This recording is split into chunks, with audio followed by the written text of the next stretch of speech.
تو آئیے آج تاریخ کے ایک ایسے موڑ پر بات کرتے ہیں جہاں شکست نے فتح سے بڑا سبق سکھایا۔ یہ ہے جنگ احد کی کہانی، جو ہجرت کے تیسرے سال 7 شوال کو پیش آئی۔ سوچنے کی بات ہے نا، کہ کیسے ایک حکم، صرف ایک سخت ہدایت، ایک پوری جنگ کا نقشہ بدل سکتی ہے۔ احد میں فوجیوں کے ایک چھوٹے سے دستے کو یہی حکم دیا گیا تھا، جس پر سب کچھ منحصر تھا۔ جنگ شروع ہونے سے پہلے ہی ایک خواب کے ذریعے آنے والے وقت کی ایک جھلک مل گئی تھی، اور اسی خواب نے مسلمانوں کے درمیان ایک بڑی حکمت عملی پر بحث چھیڑ دی۔ اس خواب کی بنا پر نبی اکرم صلی اللہ علیہ وسلم کا خیال تھا کہ مدینہ میں رہ کر دفاع کیا جائے، لیکن جب نوجوان صحابہ نے شہر سے باہر نکل کر لڑنے پر اصرار کیا تو آپ نے ان کی رائے کا احترام کیا۔ یہ فیصلہ قیادت میں مشاورت کی ایک بڑی مثال ہے۔ بھلے ہی مسلمانوں کی تعداد بہت کم تھی، لیکن اللہ کے رسول نے ایک ایسی شاندار فوجی حکمت عملی بنائی جس نے دشمن کی سب سے بڑی طاقت کو ہی بے اثر کر دیا۔ قریش کی فوج بدر کی شکست کا بدلہ لینے کے لیے بے چین تھی۔ وہ 3000 سپاہیوں کا لشکر لے کر مدینہ پر چڑھ آئے، جبکہ مسلمانوں کی تعداد صرف 700 کے قریب تھی۔ یہ 3 حصوں کا منصوبہ دراصل قریش کی بڑی فوج کو ایک ایسی جگہ پھنسانے کے لیے تھا جہاں وہ اپنی مرضی سے نہیں بلکہ مسلمانوں کی شرائط پر لڑنے پر مجبور ہو جائیں۔ اور جنگ شروع ہوتے ہی یہ منصوبہ بالکل ٹھیک کام کرنے لگا۔ مسلمانوں نے اتنا زبردست حملہ کیا کہ انہیں شروع میں ہی ایک شاندار فتح ملتی نظر آ رہی تھی۔ ایمان اور بہترین حکمت عملی کا نتیجہ سامنے آ رہا تھا۔ حمزہ بن عبد المطلب جیسے بہادر دشمن کی صفوں کو چیرتے ہوئے آگے بڑھ رہے تھے، اور ایسا لگ رہا تھا کہ بس فتح چند قدم دور ہے۔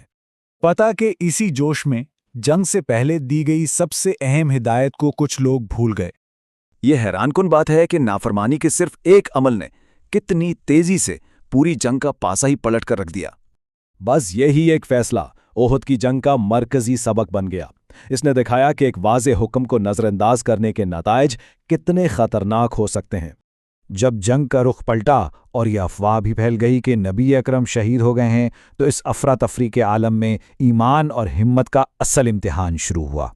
اسی افراتفری اور مایوسی کے عالم میں قربانی اور بہادری کی کچھ ایسی مثالیں سامنے آئیں جنہیں تاریخ کبھی نہیں بھلا سکتی۔ انہوں نے نبی اکرم سے کہا، اپنا سر مبارک نیچے کر لیں، میری جان آپ پر قربان ہے۔ ان کی شہادت ایک بہت بڑا ذاتی اور فوجی نقصان تھا۔ کہا جاتا ہے کہ نبی اکرم ان کی لاش دیکھ کر ایسے روئے کہ اس سے پہلے کبھی نہیں روئے تھے۔ تو یہاں ایک اہم سوال پیدا ہوتا ہے، اتنے بھاری نقصان کے بعد کیا جنگ احد کو واقعی مسلمانوں کی شکست کہا جا سکتا ہے؟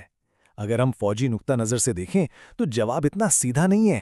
جب ہم دونوں فوجوں کے اصل مقاصد کو دیکھتے ہیں تو تصویر بالکل صاف ہو جاتی ہے۔ یہاں ایک عجیب تضاد نظر آتا ہے۔ مسلمانوں کا جانی نقصان زیادہ ہوا، لیکن وہ اپنا بنیادی مقصد یعنی مدینہ کا دفاع حاصل کرنے میں کامیاب رہے، جبکہ قریش اپنے اصل مقصد یعنی مسلمانوں کی قوت کو مکمل طور پر ختم کرنے میں ناکام رہے۔ ان کا اتنی جلدی مکہ واپس چلے جانا صاف ظاہر کرتا ہے کہ وہ خود کو فاتح نہیں سمجھ رہے تھے۔ انہیں ڈر تھا کہ مسلمان دوبارہ منظم ہو کر جوابی حملہ کر سکتے ہیں۔ اسی لیے جنگ اتنی اہم ہے۔ احد کی اس مشکل کو ایک آزمائش کے طور پر دیکھا گیا، جس نے دراصل مسلم معاشرے کو اندر سے مزید پاک اور مضبوط بنا دیا۔ تو اس ساری کہانی سے ہم جو سبق سیکھتے ہیں وہ یہ ہے کہ احد کے میدان میں جو کچھ سیکھا گیا وہ شاید ایک آسان فتح سے کہیں زیادہ قیمتی تھا۔ اس نے آنے والے وقت کے لیے مسلمانوں کو تیار کر دیا۔ احد کی کہانی ہمیں فتح کے اصل مطلب پر دوبارہ سوچنے پر مجبور کرتی ہے۔ یہ بتاتی ہے کہ اصل طاقت ہمیشہ جیتنے میں نہیں بلکہ گر کر دوبارہ اٹھنے میں ہے۔